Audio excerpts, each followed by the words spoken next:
ঢাকায় লুট হওয়া রাষ্ট্রীয় সম্পদ উদ্ধারে কাজ করছে ছাত্র জনতা। আজ সংসদ ভবনের সামনে মাইক লাগিয়ে লুটের মাল ফেরত দেওয়ার আহ্বান জানান তারা। এ সময় অনেকে তাদের কাছে লুটের মাল জমা দিয়েছেন। আসসালামু আলাইকুম। আমরা গণভবনে ছিলাম, তো প্রথম থেকেই দেখছিলাম যে বিভিন্ন জিনিসপত্র খুলে নিয়ে যাওয়া হচ্ছে।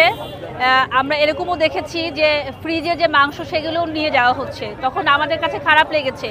আমরা প্রথমে 3 জন দাঁড়িয়েছি রাস্তায়, সবাইকে আটকিয়েছি।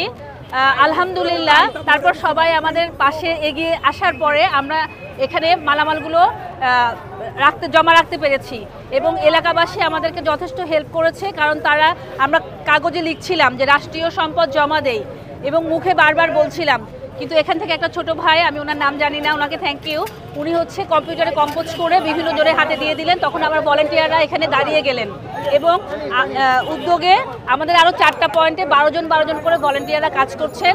তো আমরা এটা সুন্দরভাবে রাষ্ট্রের কাছে হ্যান্ডওভার করতে চাই।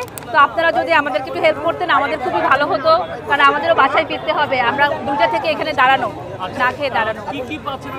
এখানে প্রচুর ডকুমেন্টস আছে, বিভিন্ন ডায়েরি আছে, তারপর যে বিভিন্ন অ্যান্টিক শোপিসগুলো আছে এবং পেইন্টিংসগুলো আছে, যেটা দেখে মনে হয়েছে এটা রাষ্ট্রের একদম নিজস্ব সম্পদ। এটা কোনোভাবেই চুরি যাওয়া কিংবা কোথাও যাওয়া উচিত না। এই জন্য আমরা এখানে দাঁড়িয়েছি এবং সবাই মিলে আমাদেরকে কিন্তু সাপোর্ট দিয়েছে।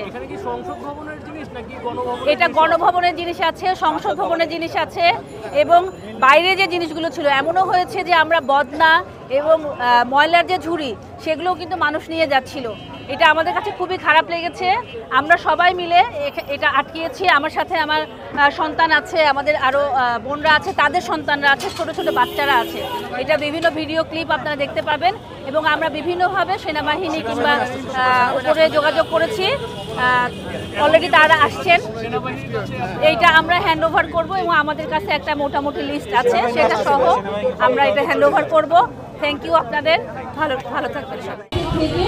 যথাযথ মর্যাদায় রাষ্ট্রীয় সম্পদগুলো আমরা ফিরিয়ে দিব। আপনারা প্লিজ আমাদের সাথে আমাদের 12 জনের একটা টিম আমরা পাঠিয়েছি অলরেডি। ভিতরে অনেক মাল রাইখা দিতে আছে, বুঝছেন? আমি এই যে দেখতে আছি, ওই যে 2টা এসি নিছিল, আমি এসি 2টা আইনা দিছি। এই একটা চেয়ার বাই করছিল, আমি চেয়ারটা আইনা দিছি।